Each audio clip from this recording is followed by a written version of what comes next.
Eh bien, bonjour à tous. Comme certains d'entre vous le savent peut-être, il y a quelques mois, j'étais au Japon à l'époque où il faisait encore incroyablement chaud. Et bien sûr, l'une des choses que vous devez absolument visiter au Japon, si vous aimez l'histoire navale, c'est le puissant cuirassé Mikasa, ou Mikasa, qui est ironiquement à la fois le seul pré-dreadnought survivant et le seul cuirassé construit par les Britanniques encore existant, malgré le fait qu'il soit au Japon, car bien sûr, il a été construit au Royaume-Uni. Et pour ceux d'entre vous qui se posent la question, oui, il y a encore beaucoup de vidéos à venir de mon voyage en Australie il y a quelques années et de mon voyage en Scandinavie l'année dernière. Mais j'ai décidé de les publier un peu dans le désordre pour donner un peu de variété entre les différents pays et aussi parce que beaucoup de gens voulaient particulièrement voir cette vidéo. Alors, eh bien, voici à quoi ressemble Mikasa en ce moment. Elle est bien sûr à Yokosuka, scellée dans le béton et elle fait globalement face à la base navale moderne. Et comme pour les visites que je fais habituellement de ces navires-musées, nous allons examiner certains des éléments qui se trouvent sur les ponts supérieurs ou exposés en haut du navire, car bien sûr, il y a aussi toute une section interne. Et vous devriez absolument visiter cette partie également si vous en avez l'occasion. Mais j'espère que ceci sera une bonne petite introduction pour vous donner un avant-goût de certaines choses que vous pouvez voir à bord. Mais pour pouvoir vous parler de Mikasa, je dois connaître Mikasa. Bien sûr, il y a beaucoup de bons livres à la boutique de souvenirs et j'en ai effectivement emporté quelques-uns, mais il y a toujours la manière traditionnelle d'acquérir des connaissances à partir d'un navire.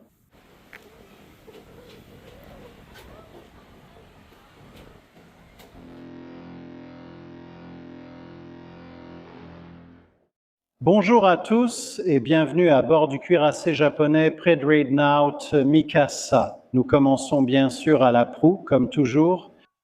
Eh bien, nous sommes ici à Yokosuka. Derrière moi se trouve la base navale américaine moderne, ainsi que la base des forces d'autodéfense maritime japonaises.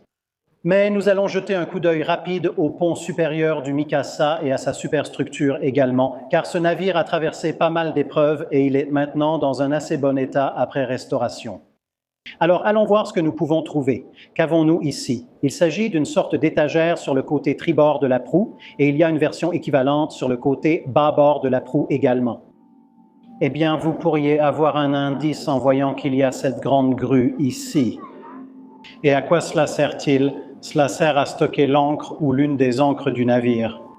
La raison pour laquelle l'encre se trouve ici sur un cuirassé pré-dreadnought, contrairement aux navires de la période dreadnought plus tardif, si vous avez déjà visité un des cuirassés musées ou autres, c'est essentiellement une question de franc-bord. Donc, si nous venons sur le pont principal, vous pouvez voir qu'il y a une chaîne d'encre qui passe ici, puis une autre chaîne d'encre qui passe là.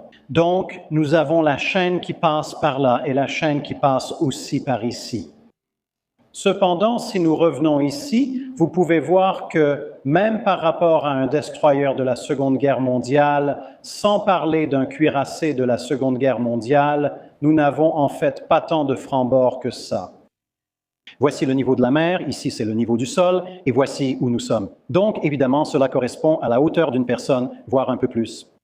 Donc, si vous avez vos ancres sur le côté du navire à peu près ici, alors vous allez vous retrouver avec un gros problème. Dès que vous traversez la mer rapidement, la vague d'étrave frappe ces ancres, créant beaucoup d'embruns supplémentaires, ce qui n'est pas idéal. Et ces ancres vont constamment être frappées contre le côté du navire, ce qui n'est vraiment pas idéal. Donc, la solution à cela est de laisser l'ancre filer un peu vers l'arrière. Et ensuite, vous avez le grand bras de charge qui se déploie, ramasse l'ancre et vous la rangez ici. Et cela la gardera en sécurité et à l'abri des éclaboussures. Si elle bouge, la zone est renforcée pour la recevoir. Ainsi, sur les fauteuils de cuirassés pré-dreadnought comme Mikasa, on voit parfois les chaînes d'encre sorties, car ils sont à l'ancre. Parfois, ils auront les ancres à l'avant parce qu'ils viennent soit de relever les ancres, soit de se préparer à les descendre. Mais s'ils sont en mer, alors à moins qu'il n'y ait un calme plat absolu, en général, vous trouverez les ancres montées ici. Et nous voici sous les canons principaux du Mikasa. Maintenant, bien sûr, ce sont des répliques, ce ne sont pas les originaux. Vous pouvez le deviner à la largeur du canon ici. Ceux-ci ne sont certainement pas aussi épais que les originaux, cependant, ce sont de sacrément bonnes répliques. Et encore une fois, cela reflète la conception des tout premiers cuirassés pré-dreadnoughts. Ce n'est pas le tout premier type de tourelle de cuirassé pré-dreadnought. Certains premiers cuirassés japonais, inspirés de la classe Majestic, possèdent des tourelles de style Majestic. Une différence marquante avec presque tous les autres navires à tourelles est que, ici, vous avez vos canons et là, la partie supérieure blindée, ce qu'on appellerait couramment la tourelle. Vous remarquerez que la barbette s'étend jusqu'ici et la partie supérieure blindée est là. Alors que sur la grande majorité des navires musées préservés de la fin du 19e et du début du 20e siècle, la tourelle, ou plus précisément sa partie supérieure blindée, dépasse généralement la barbette, ou du moins la surplombe partiellement dans la plupart des cas. Alors qu'ici, il y a cette immense surface de barbette qui a dû être recouverte d'un toit blindé pour empêcher les obus et les éclats de pénétrer dans le monte-charge, d'atteindre les soutes à munitions et de provoquer toutes sortes de choses que vous ne voulez vraiment pas voir arriver à votre navire. Et il s'agit essentiellement d'une barbette qui a été conçue à l'origine, non pas selon la conception du Mikasa, mais selon son héritage familial, pour supporter une grande tourelle cylindrique, un peu comme ce que vous avez vu sur le cuirassé Pre-Dreadnought HMS Hood, pas exactement de la période du Mikasa, mais seulement quelques années plus tôt. Et donc, lorsqu'ils sont passés des affûts ouverts de barbette à une barbette blindée ou à une superstructure blindée sur barbette, ce que nous appellerions aujourd'hui une tourelle, il a fallu un certain temps pour que les choses s'adaptent. Il a fallu du temps pour développer des mécanismes de rotation et de monte-charge de soute plus compacts. Et donc, vous avez cette configuration très particulière qui est caractéristique des Pre-Dreadnoughts du début et du milieu de cette période. Maintenant, quelque chose d'autre que vous pourriez trouver assez intéressant, c'est qu'au sommet des tourelles, vous pouvez voir ces petites choses qui ressemblent un peu à des Daleks ou peut-être à des Minions, selon votre point de vue. Ce sont les capots d'observation. Donc, évidemment, vous pouvez voir qu'il n'y a rien sur la face de la tourelle et qu'il n'y a pas d'oreilles de télémètre qui sortent de la tourelle.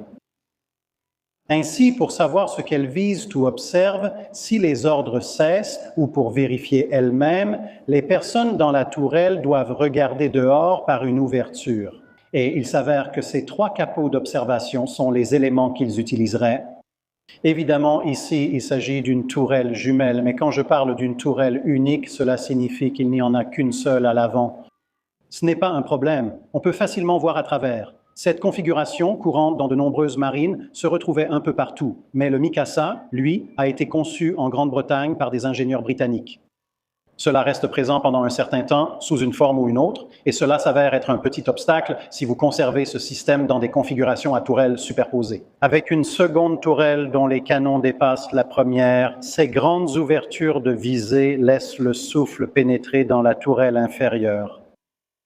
Il a fallu du temps pour résoudre ce problème, en retirant les capots de visée et en utilisant d'autres moyens pour observer depuis la tourelle. Ici, c'est intéressant car c'est un des rares navires où ils sont encore préservés, au moins en réplique. Vous pouvez donc voir ce qui se passe. Là-haut, bien sûr, vous pouvez voir la superstructure de la passerelle, et c'est là que nous irons ensuite. Nous sommes ici au premier niveau de la passerelle avec la tour de commandement derrière moi. Voici la tour de commandement blindée, épaisseur 350 mm. Voici les fentes d'observation. Vous pouvez déjà remarquer certains problèmes si vous avez vu d'autres hublots. Ce sont d'imposantes fentes d'observation, mais à cette époque, sans radar, les personnes dans la tour de commandement doivent voir directement. Il n'y a pas d'accès par trappe. À la place, voici une autre pièce d'acier blindée similaire. Et puis, vous voyez, c'est un peu étroit pour moi avec mes épaules. Donc, il faut passer par ici. Et ensuite, vous pouvez voir à l'intérieur de la tour de commandement. Ce n'est pas particulièrement grand. Et c'est ici que vous commanderiez un navire au combat, du moins en théorie. Comme vous pouvez le voir, vous avez vos télégraphes de machine. Et comme vous pouvez le voir, ce ne sont pas les modèles standards avec le grand arc sur le dessus. À la place, à cause bien sûr du manque d'espace, vous avez ces manivelles, donc il faut faire une révolution complète et cela fait passer votre télégraphe de machine à l'ordre suivant. Donc si vous voulez passer par exemple de en avant lente à en avant toute, cela signifie que vous devez passer par en avant demi. Il faut donc tourner les manivelles 2 fois, 4 révolutions. Vous avez le bitacle, la barre du navire et c'est tout. c'est tout ce dont vous avez vraiment besoin pour naviguer un navire à cette époque, du moins tant qu'on parle de manœuvres de combat plutôt que de navigation sur de longues distances. Comme vous le voyez, il y a ici une lumière suffisante grâce aux hublots de la tour de commandement. Mais bien sûr, cela laisse aussi entrer les obus, les éclats et le souffle. Ce n'était donc pas un lieu apprécié, même si la doctrine dit que c'est là qu'il faut être dans la plupart des marines. Et comme vous pouvez probablement l'entendre pendant tout ce temps, il y a pas mal d'échos. Donc, s'il y a déjà assez d'échos quand j'élève un peu la voix, imaginez ce que cet endroit aurait donné si vous aviez été touché par un obus. Aucun avantage pour votre santé. Voici un élément de la batterie tertiaire du navire. Donc ici, au niveau de la passerelle où se trouve la passerelle blindée, la tour de commandement, peu importe comment vous l'appelez, il y a une paire de canons de 3 pouces, un de chaque côté. De quoi remonter le moral. Eh bien, c'est à peu près tout, oui. Un peu pour le moral, une protection contre le souffle et les éclats, juste un peu de tôle pour vous garder en vie dans les circonstances les plus favorables. Cependant, il s'agit d'un canon de 3 pouces entièrement manuel.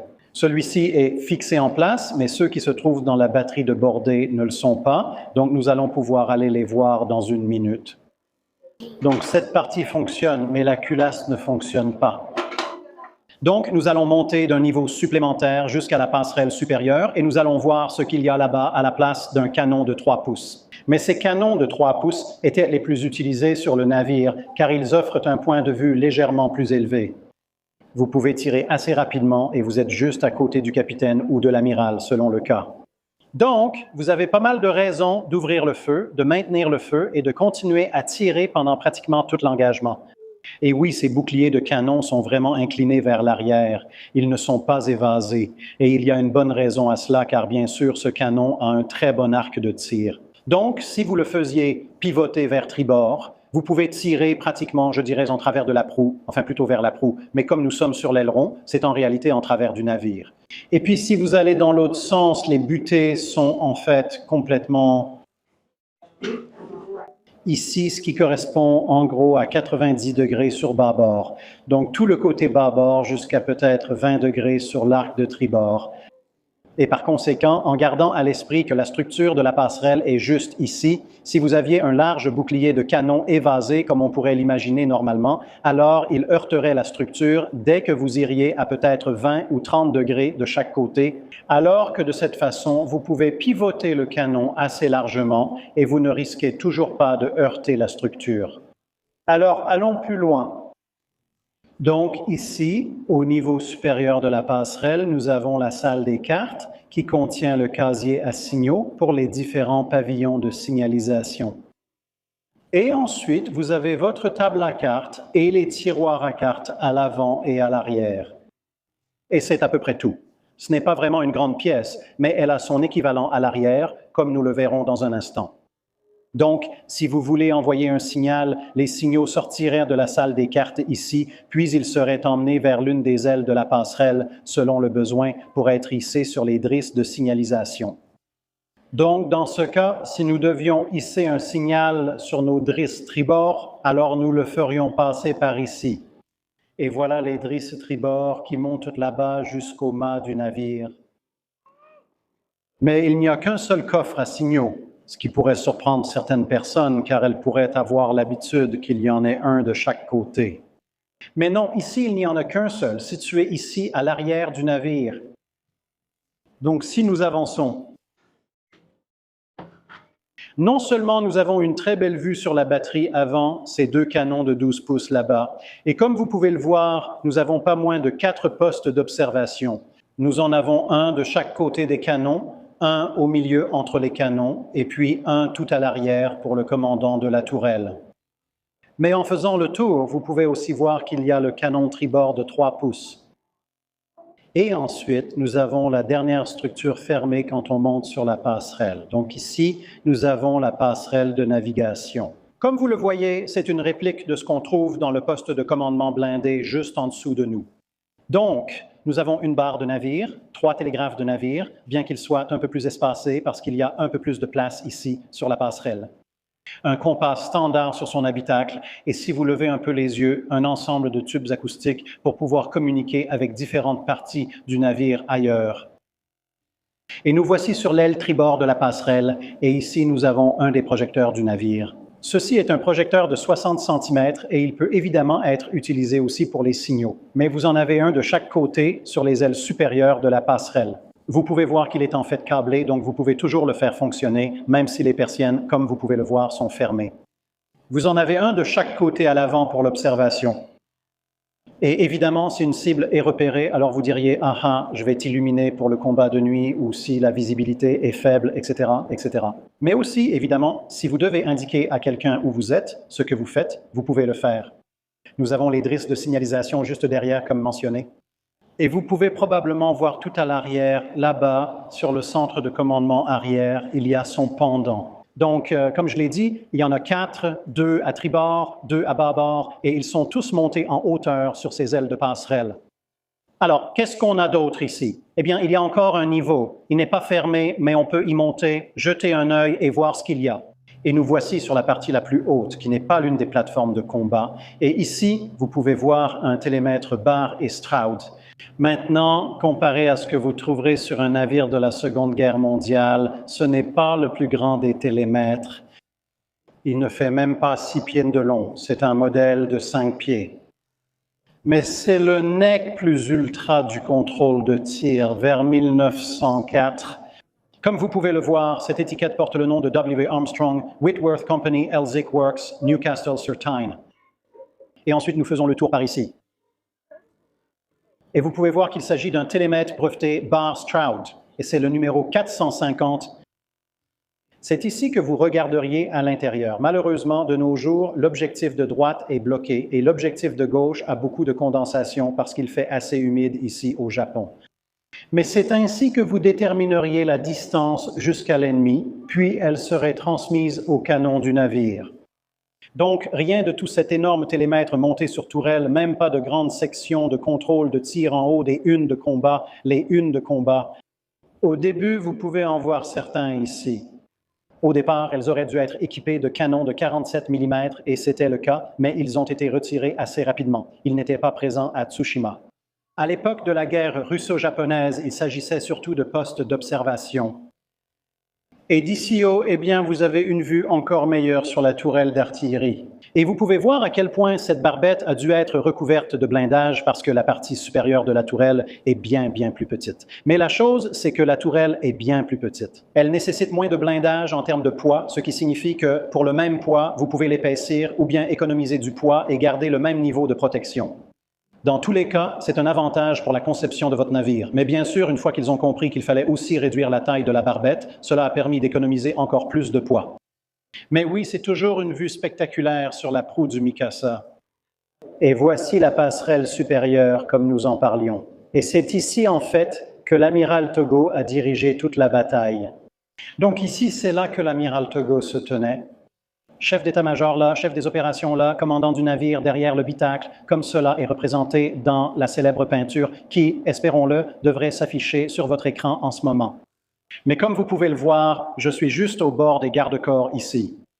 Et si j'étends mon bras complètement, cela donne à peu près le bon point de vue.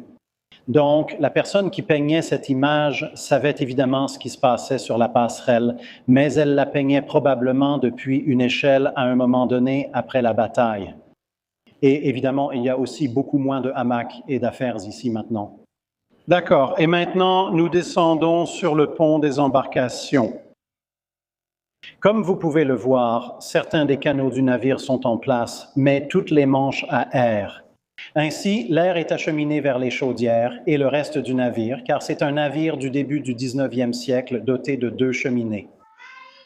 Et à mesure que nous avançons le long du pont des embarcations, vous remarquerez ici le mât principal, c'est le mât le plus à l'arrière, qui a ce long bras de grue gris qui en sort. Alors que si nous regardons vers l'avant, vous remarquerez que le mât de misaine n'a rien de tel. Et la raison à cela, c'est que c'est la grue d'embarcation qui descend vers l'embarcation du bord. Et cela aussi, eh bien, évidemment, ici, c'est pour manipuler les canaux du navire, et il y aurait plus de canaux du navire à peu près là où nous regardons maintenant en temps de paix.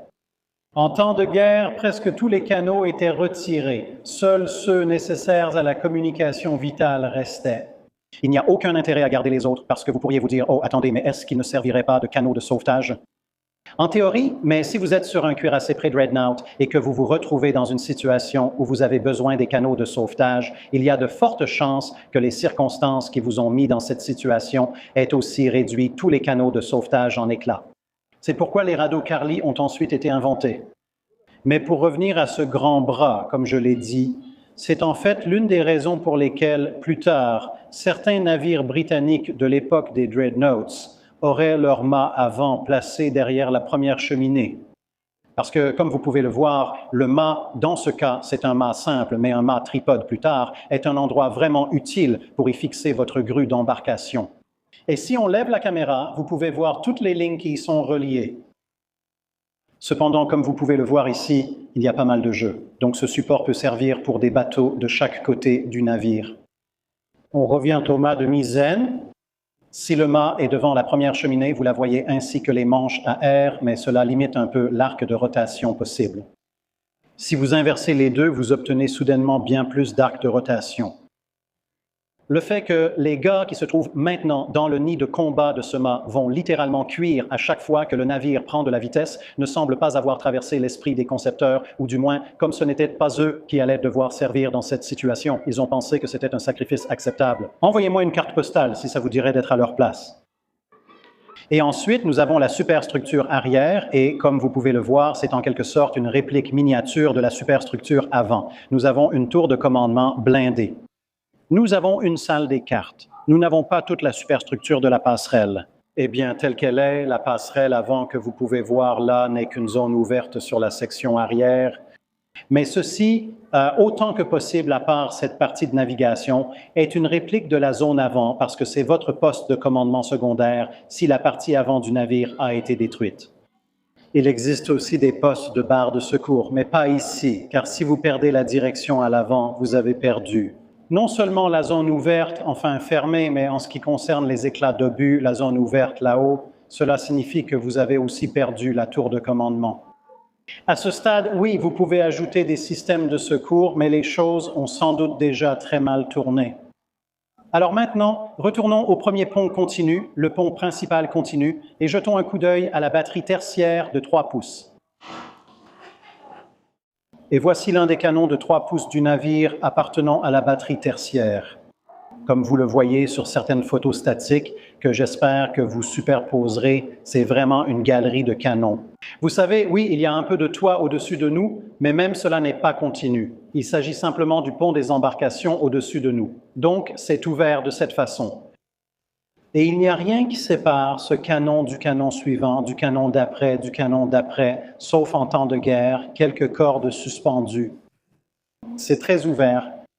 À l'époque de la marine à voile et de Nelson, cette disposition était courante, avec de nombreux canons sortant des sabords. Ce sont juste des canons un peu différents des pièces de 24 et 32 livres d'un vaisseau de premier rang. Et la façon de les manœuvrer, vous pouvez voir que je ne suis pas un Japonais du 19e siècle, c'est de vous placer ici, puis vous pouvez déplacer le canon. C'est en fait très douloureux, donc je vais simplement le faire comme ça. Donc c'est un canon de 3 pouces, il pèse lourd, mais il est très bien équilibré. Et comme vous pouvez le voir, vous pouvez le pointer. Vous avez des organes de visée rudimentaires, donc on vise quelque chose, peut-être un certain type de cargo. Et puis sur ces armes, le réglage en élévation fonctionne toujours. Vous pouvez donc préparer une bordée complète si vous venez ici pour ce genre d'activité.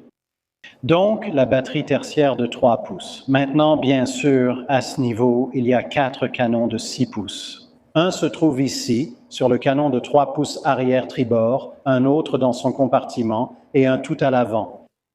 Mais ces zones sont fermées.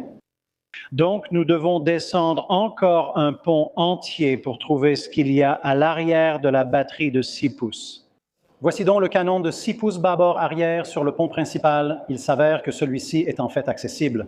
Comme vous le voyez, ils ont mis plusieurs mannequins pour montrer comment il serait chargé et tiré. On voit ici quelqu'un tenant l'obus de 6 pouces. Et ici, vous pouvez voir ce qui fait office de système d'approvisionnement en munitions. C'est littéralement juste une chaîne continue avec une petite plaque. Et comme vous pouvez le voir en ce moment, une charge arrive, mais les charges et les obus seraient transportés de l'autre côté.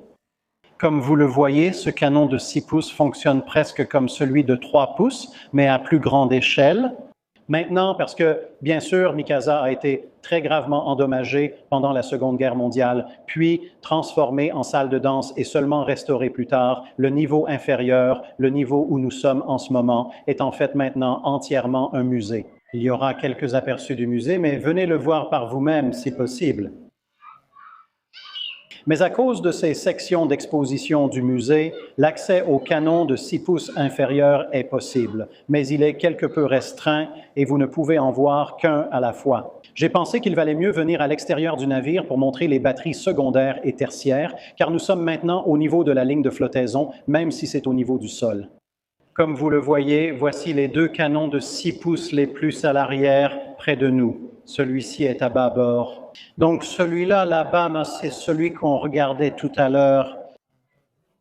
Ensuite, nous avons notre premier canon de 6 pouces inférieur. Il possède un fragment du croiseur russe Bayan, la chose noire qui vient de sortir du cadre.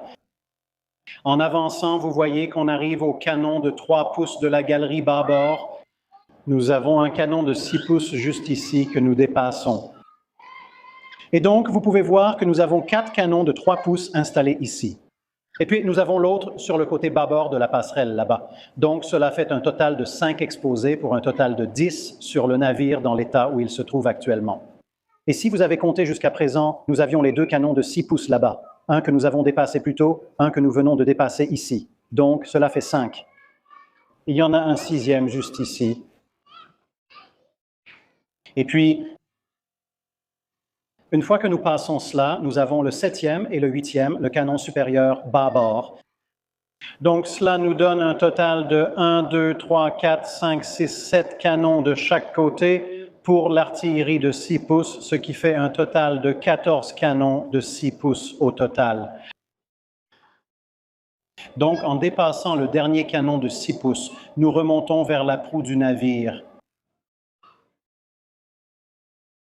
Cette porte qui n'était certainement pas là à l'origine.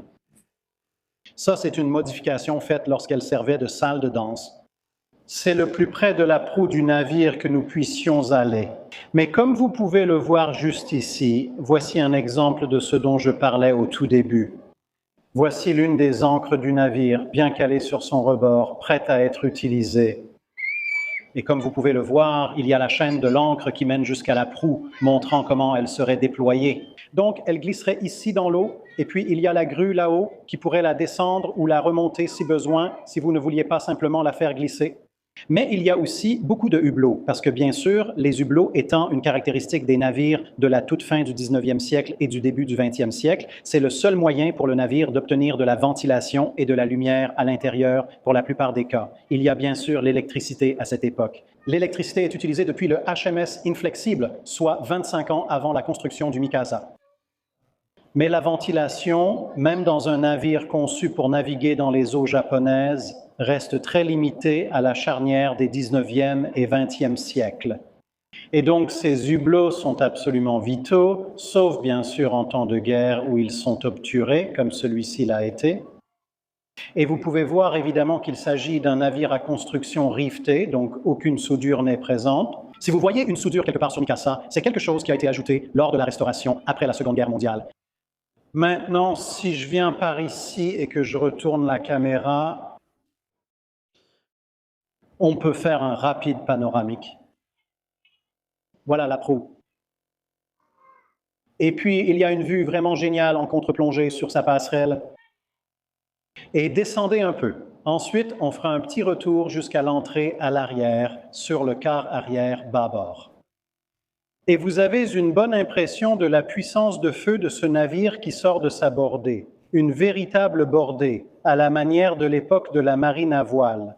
Vous n'avez pas plusieurs ponts de canon. 2 ponts feraient d'elle un vaisseau de 3e rang, mais ce classement n'existe plus pour une bonne raison. Donc oui, vous avez bien les 2 tourelles jumelées de 12 pouces, mais lorsque Mikasa est en bataille, cette magnifique batterie de bordée va cracher bien plus d'obus que la batterie de 12 pouces située au-dessus. Et puis, bien sûr, vous pouvez voir la tourelle arrière jumelée de 12 pouces juste là. Et donc, alors que le soleil se couche sur Yakuzuka, cela nous amène à la fin de notre rapide tour d'horizon du célèbre cuirassé Mikasa. Et bien sûr, là-bas, comme vous pouvez le voir, se trouve une statue de l'amiral Togo, surveillant tous les visiteurs qui entrent et sortent de son magnifique navire amiral. Donc, si vous souhaitez venir voir Mikasa, eh bien, elle se trouve évidemment ici à Yokosuka, à 2 pas de la grande base navale. Mais même si vous visitez Tokyo ou Yokohama en paquebot ou en avion, c'est à 30 à 40 minutes de Yokohama et à environ 1 heure en train de Tokyo. Sur le système de transport public japonais qui fonctionne réellement, contrairement à celui du Royaume-Uni. Donc, venez absolument jeter un coup d'œil. Il y a aussi une belle boutique de souvenirs ici pour en rapporter chez vous. Comme vous l'avez vu sur des photos, ils restaurent sans cesse le navire. Ils ont déjà bien avancé et d'ici votre arrivée, ils auront peut-être terminé le pont principal et retouché la rouille à l'arrière du navire. Mais pour l'instant, au revoir et on se retrouve à Kure. C'est tout pour cette vidéo. Merci de l'avoir regardé. Si vous avez un commentaire ou une suggestion de navire à passer en revue, faites-le nous savoir dans les commentaires ci-dessous. Commentez la publication épinglée pour vos questions Dry Dock.